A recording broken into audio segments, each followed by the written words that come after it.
Everyone in crypto seems to have their eyes on 2025. But what if they're all looking at the wrong year? The legendary macro trader Arthur Hayes is looking way, way further out. And he's just dropped a bombshell of a prediction that kind of challenges everything we think we know about this bull market. And here it is. This is the number that is just blowing everyone's minds. Hayes is calling for a potential Bitcoin price of $500,000. Now, I know, it sounds absolutely insane, but his reasoning has nothing to do with hype. It's all about the big picture, macroeconomics, politics, and what he sees as an inevitable tidal wave of global money printing. So this really makes you wonder, right? Is that traditional 4-year cycle that we all follow, is it broken? Hayes is convinced the real fireworks, the true grand finale of this bull market, isn't coming next year. He thinks it's going to extend all the way into 2026. All right, let's really dig into this 2026 prediction, because this is a huge shift in how we think about the market's timing. And here's the kicker. It has nothing to do with the Bitcoin halving. Nope. It's all about political cycles. Okay, so here's the core thesis in a nutshell. Hayes argues that this whole cycle is going to climax right around the next U.S. presidential election. And you might be asking, why then? Well, think about it. As an election heats up, politicians get, let's say, motivated. The pressure to make voters feel good about their wallets becomes immense, and the easiest lever to pull for that is opening up the monetary spigots. And he doesn't stop with Bitcoin. Not by a long shot. His outlook for Ethereum is just as bold. He's talking about a potential price target of $20,000 per ETH by the time this cycle really hits its peak. To make that a little more real, someone actually asked him, based on that number, how much Ether would you need to become a millionaire? Well, the math is pretty simple. 50 ETH. Just let that sink in for a second. It really shows you the sheer scale of the move he thinks is still ahead of us. So, a $500,000 Bitcoin, $20,000 Ethereum, what's supposed to power all this? What's the fuel for this rocket ship?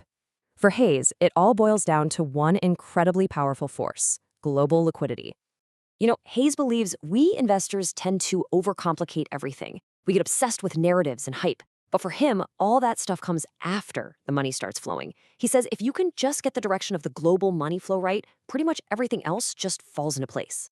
So where is all this cash going to come from? Well, that's the thing. It's not just one place. It's a global phenomenon. In the USA, you've got election pressures. Over in Europe, they're ramping up military spending. China's busy trying to manage its fragile housing market, and Japan, they're already hitting the stimulus button hard. See the pattern? Totally different reasons, but they all lead to the exact same outcome. The money printers go brr. Now, to really understand where he's coming from, you have to know that Hayes is a huge student of history, and he's drawing this fascinating parallel to the past. He says the market today feels a lot like it did back in 1994, a time filled with fear and uncertainty that came right before one of the biggest tech bubbles in history. And the parallels are kind of striking. Back in 1994, the market was just recovering from a series of rate hikes. People were scared of debt, and just about everyone was bearish. Does that sound familiar at all? Hayes thinks we're in the exact same kind of setup today. But this time, the catalyst isn't the internet, it's artificial intelligence. He sees an AI-driven tech bubble that's poised to carry everything higher with it.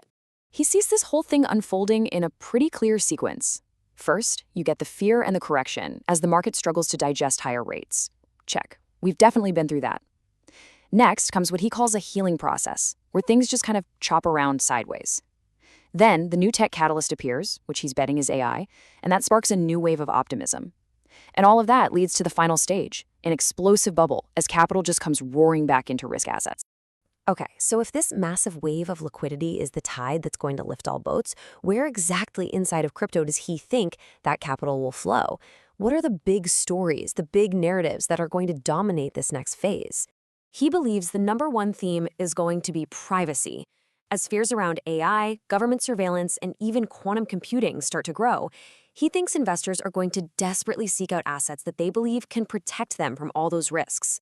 And this narrative is going to be fueled by some seriously cool tech, like zero-knowledge proofs. That's the stuff that lets you prove something is true without actually revealing the secret information itself. Super powerful. And he's pointing to the recent performance of coins like Zcash and Monero as an early signal that this privacy theme is already starting to gain some serious traction. So let's talk about the final phase. How does this all build to a climax?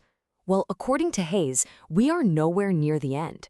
We're still at the end of the beginning.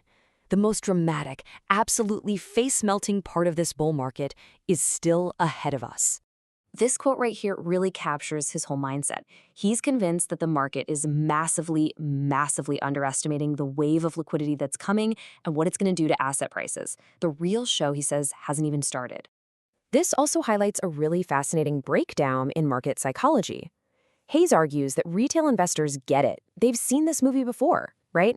They know money printing sends assets flying, so they just YOLO into the upside. Institutions, on the other hand, he calls them too cerebral. They're waiting for certainty, for validation, and because of that, they are completely under-owning this massive opportunity. And that is the final catalyst. The cycle doesn't really peak until the big institutional players who've been waiting patiently on the sidelines are forced to capitulate. They finally have to give in and chase the market. They're not going to be buying the bottom. They're going to be buying confirmation at much, much higher prices. And that provides the final rocket fuel for that explosive move up. So that's the thesis. Arthur Hayes' case for a 2026 market peak. It's a vision that's not driven by hype, but by this powerful mix of politics, global liquidity, and a deep reading of history. And it leaves us all with one powerful question to think about. Is the market just getting warmed up?